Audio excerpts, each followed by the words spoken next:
Hello, everyone, and welcome to another episode of the Powerful Man Show. I am your host, Doug Holt, with my co-host, Tim, the Powerful Man Matthews. How you doing, brother? I'm unstoppable. Yes, you are. Yes, you are. Should let the listeners in on why we're saying that. I'm unstoppable. Yeah, so what we did was we were doing a training for the men in the Brotherhood and the Inner Circle, which is two of our 1-year mastermind and coaching groups that we have. And we're doing the trainings were on unconscious commitments and how to basically take off the brakes, release the brakes in your life. And one of the things we talked about is, how words matter, what you say matters. So if you walk around always saying, I'm tired, you become more tired. Or if you walk around saying, I'm so mad, you become a more angry person, a more angry human. And most people accept that. Not everybody, but most people accept it. Certainly people in psychology and most science, and definitely coaches, because we see it so much. So with that frame, if you accept that to be true, that your words become things, especially the ones that you repeat over and over again, can become things, then what I was talking to everybody about, and I did a training for our staff on this too. When people say, how are you? What do most people say? I'm good. I'm okay. Great. Yeah, I'm great, maybe. But really what you're doing is you're basically creating an identity for yourself. I'm okay. I'm okay. I'm all right. Right? You're creating the identity of I'm okay and I'm all right. And how many times do you repeat that a day? 5, 6, 7, 20 times in a day? And over years and decades, you start to realize, yeah, you're just okay. That's your identity. You're just all right. So I started coming in and always saying, I'm unstoppable.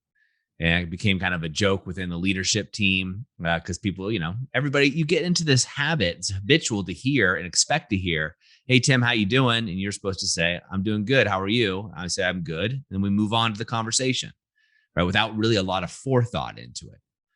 So when I started saying, when people said, hey, how are you? And I say, unstoppable. I'm unstoppable. It kind of became a joke and everybody started laughing and getting it. But I think it's a really important thing to come up with, who are you?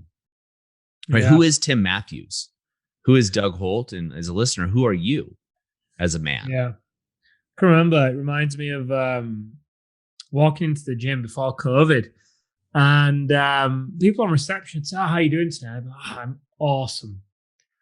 I didn't even think about it. I only really caught on to the fact I was saying this after people would say, oh, wow, why? Or that they'd be a bit caught off guard by it. But I just did. I used to feel really, really great. And it's interesting when I hear myself respond, I'm good, I'm okay. That is actually how I feel then. So it's really interesting to note now. And you can kind of create a bit of a self-fulfilling prophecy as well. Or it can be a great reflection of where you're at. Because in those times when I've said, yeah, I'm good, I'm okay, it's because I've felt okay. I've not felt awesome. I've not felt great. So it's an opportunity for me then to be like, okay, why is that? What can I do to shift it? So anyway, there's something I'd like to talk with you about today, Mr. Holt. By the way, I'm unstoppable today, Tim. Thanks for asking. Yeah, no one cares. So are you open to this topic I have? I don't know what it is, but I'm always open to have a conversation with you. Okay, good. I was going to see if you're willing to take the risk. If you're unstoppable, you're willing to take the risk, right? Always. Nothing stops you. So, I put a post in the Facebook community last night. And I asked the guys, if I was to ask your wife, what's the number one thing you change about your husband? What would she say? And it was really interesting, the response that we got from a lot of the guys. And there was 3 that stood out to me because there was a bit of a theme going on. There was a theme around communication, being better at communicating, which, as we all know, is kind of vague, right? What communicating in what way? So I asked the guys for some clarity around that. There was some good conversation going back and forth. So that was one, being better at communication. The second one was being a man of my word. which the guys all said in different ways. And then the third one was for them to just take their wives, right? And the reason why I wanted to talk about this is because, I'm sure the listeners, it had me think, okay, well, if Amelia was asked, what was the one thing she would change about me? I'm actually asking this question. So as you guys listening, I'm kind of curious what's going off in your mind. If I was to ask your wife, what's the number one thing she'd change about you? What would she say? Maybe you'd know. But anyway, the better communication piece and the been a man of my word piece and the one around really just taking your wife. I want to dive into these three because they are linked, but I also want to dissect them individually because I think they're so important, especially the latter two. So do you want to dive in? Yeah, let's do it.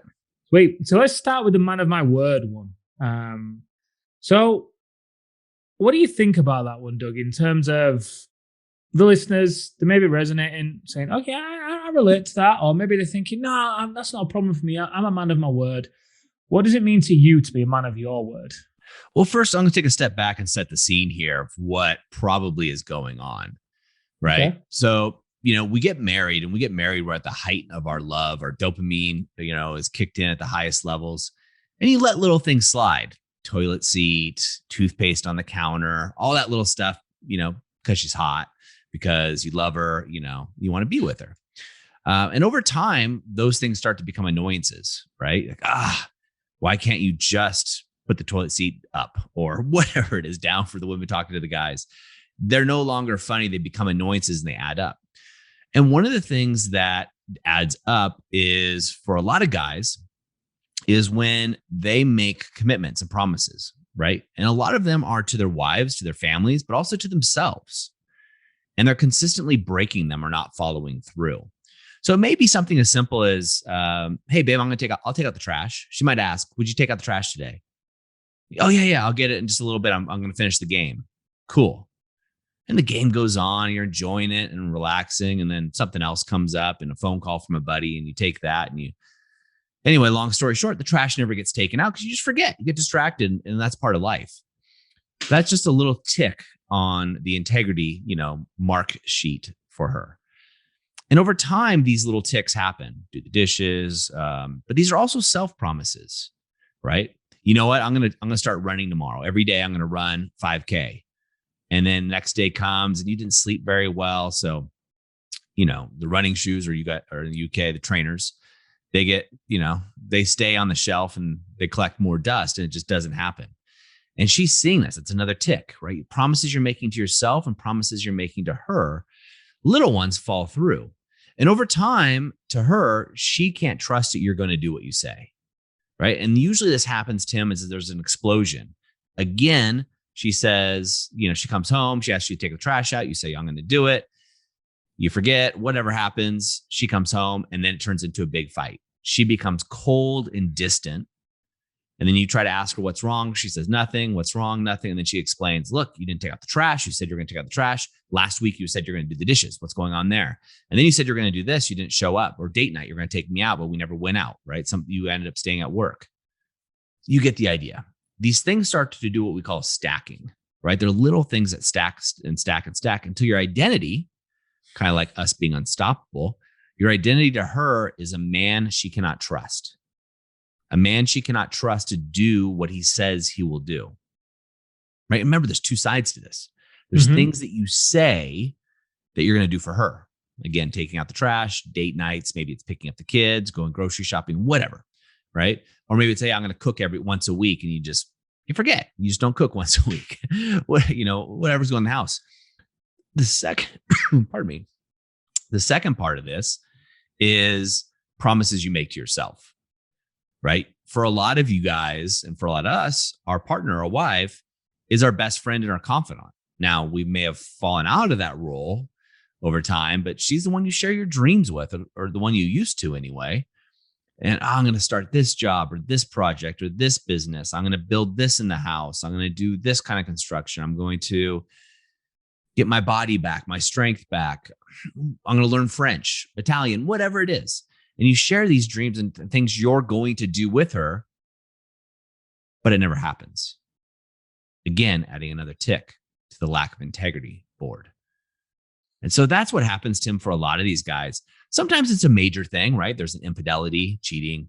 There's, mismanagement of money, gambling, drugs. You get the idea. There's major, but I would say based on my experience and the thousands of guys we've worked with, when we hear this from the men, and then also as my wife who coaches women, we hear it from her side, it's these micro lies that add up until finally she comes up with the identity for you as the guy, as a guy she just can't trust to do what he says he's going to do. Mm-hmm. And so a lot of times it's, I just can't trust you'll follow through.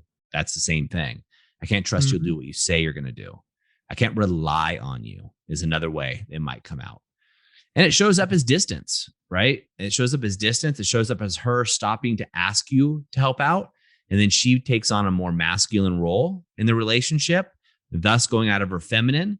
And you either have to take a beta role as the man, which most of us do because we don't want to be a conflict. We don't want to be a jerk. Or you have to rise up and reclaim that alpha role. And there's two ways to do that, which we can talk about later if you want to. Nah. Yeah, I'd love to. Yeah, you raise great points. And this is why I don't think communication is the biggest thing the wife would change. I think sometimes the woman doesn't know what the problem is either, right? So she might say it's communication, but really the lack or the breakdown in communication that might come from her frustration might more so be the fact that she's having to step in, like you've said, and become more of the alpha and make decisions and pay the bills or, whatever it might be because the guy isn't there. And then it shows up in an argument. And, hey, I wish we'd be better at communicating. Why didn't you say this? But it's not about that. It's about the fact that she doesn't feel like you were there. She doesn't feel like you're a man of your word. And, yeah, I think really another pattern here, I would say, is that a lot of the guys that come to us anyway, they don't really know what they want, do they? They've kind of fallen into the trap, and this goes to not maintaining promises to themselves. They have fallen into the trap of just really kind of coasting through life. They've become a bit burnt out, a bit exhausted because they are really just trying to keep all the plates spinning, right? Putting out fires as well, be it in the business, be it at home, be it in the health. And part of that is because they don't really have boundaries, right? They haven't set boundaries. And when they don't set boundaries, that means that they often say yes to things that they don't want to do.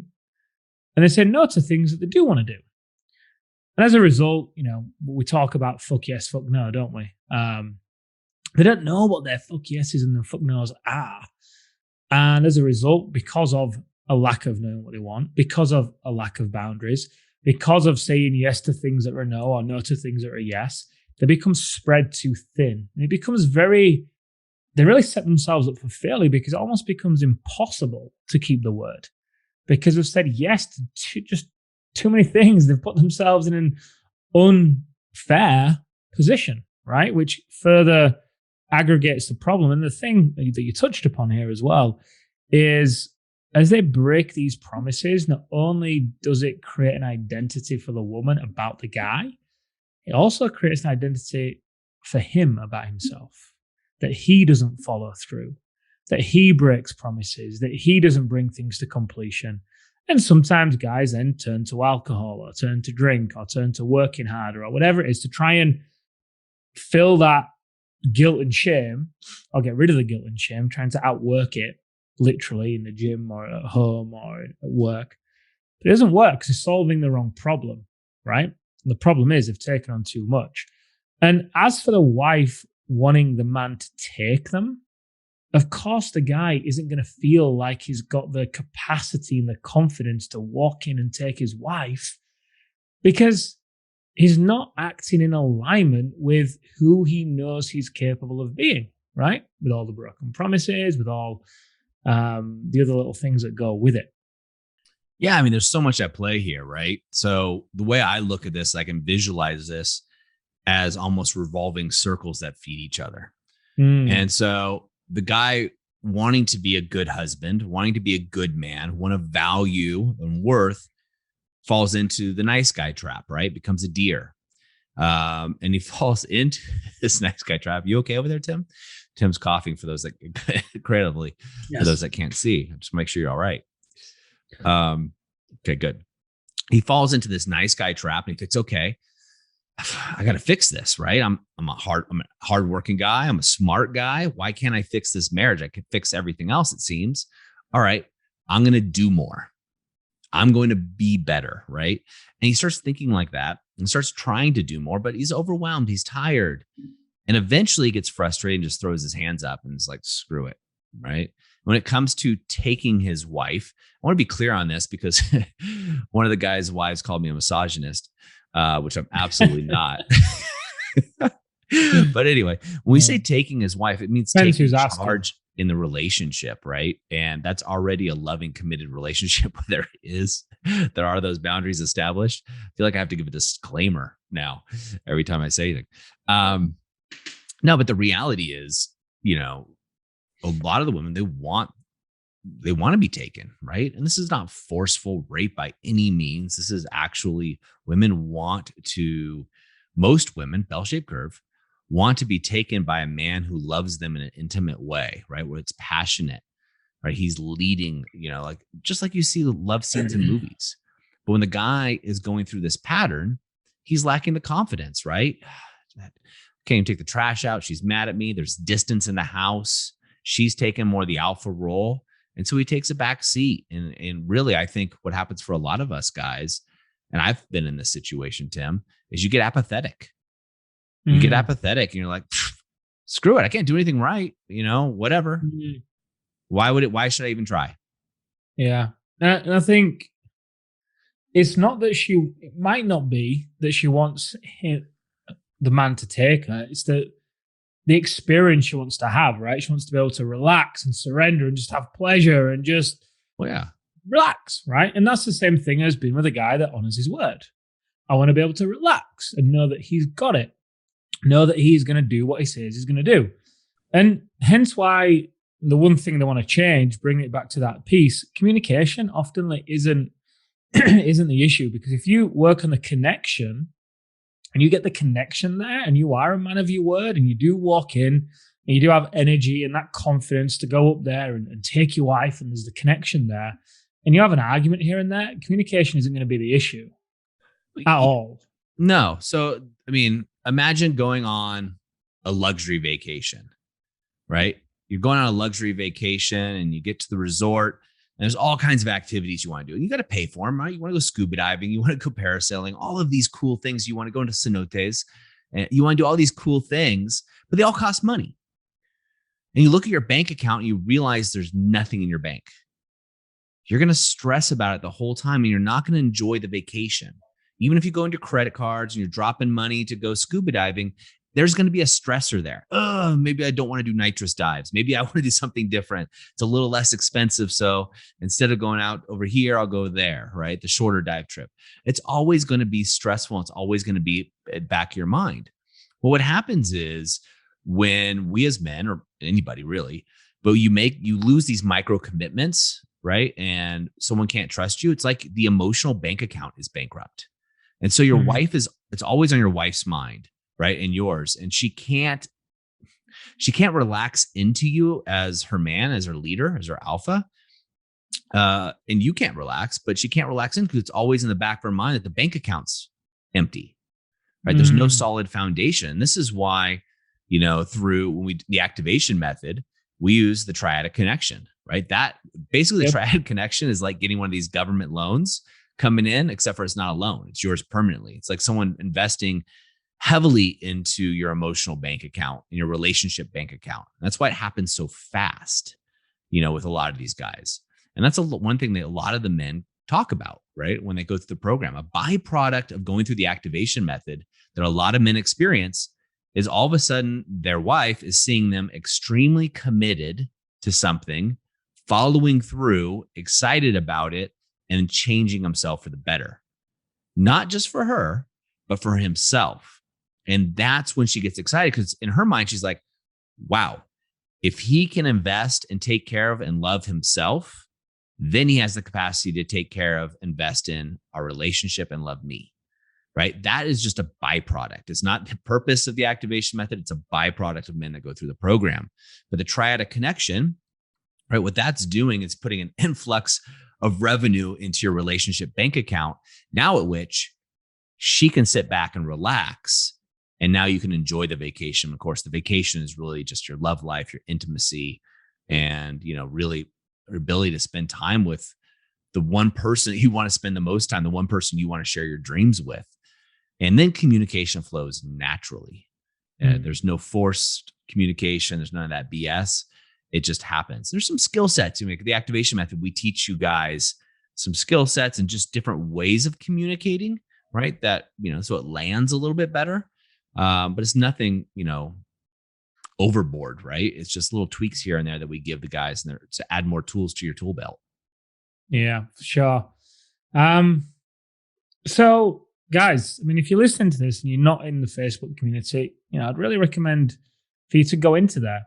Doug and I are in there, and we ask questions, and we engage with the men and bring them onto shows like this, so we can give you some mini coaching, if you will. This is going to be posted in there along with.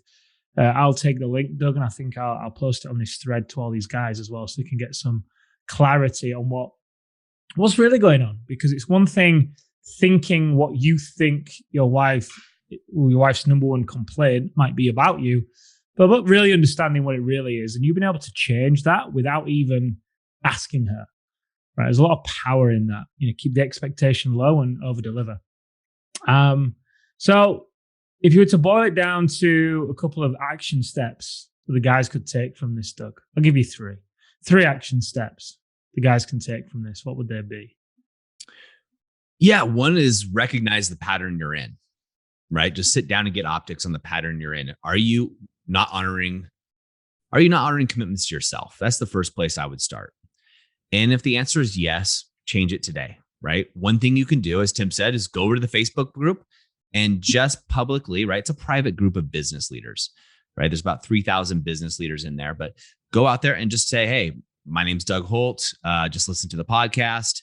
And these are the areas that I've been failing on my personal commitments, or not following through on my personal commitments. That's step one, right? I know it's a big step, but what that's going to do is give you optics, but it's also going to tell your brain and signal to your brain that you're done, you're moving on, you're transitioning through there.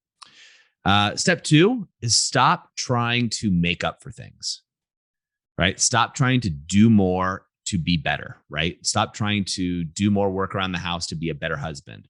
Stop trying to, do more and say yes to everybody just so you feel like a nicer guy. Stop doing that. You don't need to. It's not necessary here. And step three is realize, you're on the right path. You're here, right? And that you're here with us. And that's where you want to start. And just make sure you realize that the fact that you're here today, you're bettering yourself step by step, and stop being so hard on yourself, right? 4 would be getting to the activation method if you haven't already, because I think I know for a fact that is by far the best way if you want to shorten the gap of time and really fill that emotional relationship bank account to do that. Yeah, I love it. I'll throw one other in there. If you were considering, okay, what might my wife answer in response to, what would she change about me? Look at what our complaints are. Write them down. What does she often complain about you, to you, about you? What are they? And is there a pattern there? And if there is, it'll give you a good indication. Maybe come back to this podcast and see if you can go a bit deeper and get to the real root of it as well. I think at the same time, do what Doug just said there. I think there's some great suggestions. Awesome. Love the topic, Tim. As always, Tim Unstoppable, Fantastic Matthews. Guys, as always, love having you here. Get over that Facebook group if you're not there already. And if you are already, go ahead and leave a comment, right? We want to hear more from you. Get active, get involved. This is a movement of men. And the more active you are, the more you'll get out of it. There's a lot of the guys in there that are commenting regularly. And in some of our splinter groups, they're actually getting the results really, really fast. And it's awesome. You can come in there and celebrate their wins as well. So gentlemen, have an amazing day. We'll see you next time on the Powerful Man Show.